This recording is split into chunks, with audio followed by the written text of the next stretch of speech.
Hello friends, welcome to today's video. Yeah, that's terrible. Start over.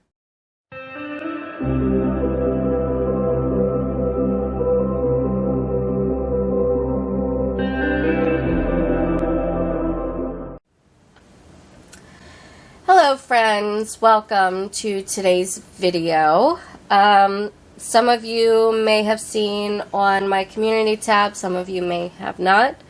I did not get a video out for Tuesday, and I will not have one out for Thursday. But I'm filming this on Wednesday, hoping to have this out to you guys on Friday. It has been a week and a weekend. Number one, I'm sick. Allergies. I'm not used to Virginia pollen anymore. So that's where I was this weekend. And then things happened. And then other things happened. And a 3-day weekend turned into a 5-day hell. So other than that, I hope you guys have been great. I wanted to do a video this week. I wanted to get some craft therapy in, and also I didn't want to let you guys down. So I am going to do a simple Petri dish pour, but I've been wanting to try this with this mold, the Coffin box mold.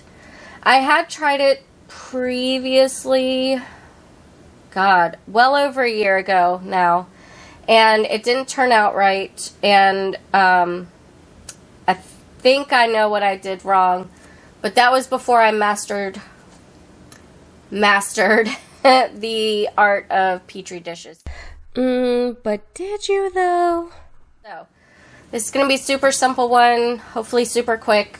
Thank you guys for being here. Thank you for everyone who has subscribed recently. I really appreciate it, and without further delay, let's go ahead and get started.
Alright friends, so these are cured. I can already tell you that they were a fail as far as what I wanted them to do, which is for the alcohol to go down. But it was rather warm down here in the basement when I poured this yesterday.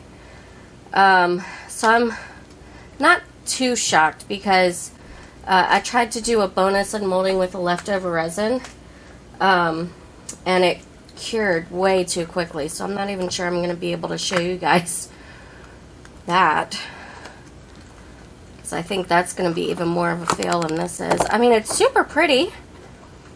It's not exactly what I wanted, but I'm not mad at it, because again, it's doing the same thing that that little heart dish did, where the colors, you know, are not coming up the sides, but when you look at it, it looks like the sides also have color in it. But let me see. You guys can kind of see some feathering in there. So, okay, so there's that, and then let's do the lid.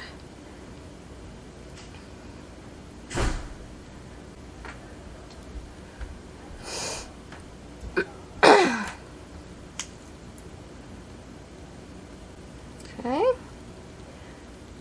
and I did, I think, get most of the big bubbles out of the corners. I sure did. Okay, so here's the lid. Again, it's got great feathering to it, awesome texture. I'm hoping the camera will... I wish I had like a macro lens on this camera. So yeah, so that's the little tray thing. Here we go. The lid does fit on it. You just have to stretch it out a little bit because it's a little overfilled. But, I mean, I'm not mad at it. I'm a little mad that it was pretty hot down here, so the resin set up a lot quicker than I was hoping it would. You can see that it tried to start to flow down the sides, like right there especially. But yeah, that the resin just warmed a little too quickly. So I think next time that I pour this week for next week's videos, probably gonna have to not warm up the resin so much in front of my heater. You know, obviously I had to do that for the winter time, so that way it would be nice and thin for pouring. Anyway, that is today's video. Again, sincere apologies that I did not have a Tuesday or Thursday video this week. You know, sometimes things are just out of your hands and you just kind of have to go with the flow and deal with what you got. So, anywho, yeah, if you enjoyed this video, please let me know by hitting the thumbs up button. It really helps out my channel, helps me to grow. Also, if you are new and you enjoy crafty stuff like this, stick around by clicking the red subscribe button and ringing the bell for notifications. Thank you all so very much for watching, and I hope that you have a fantastic day. Take care.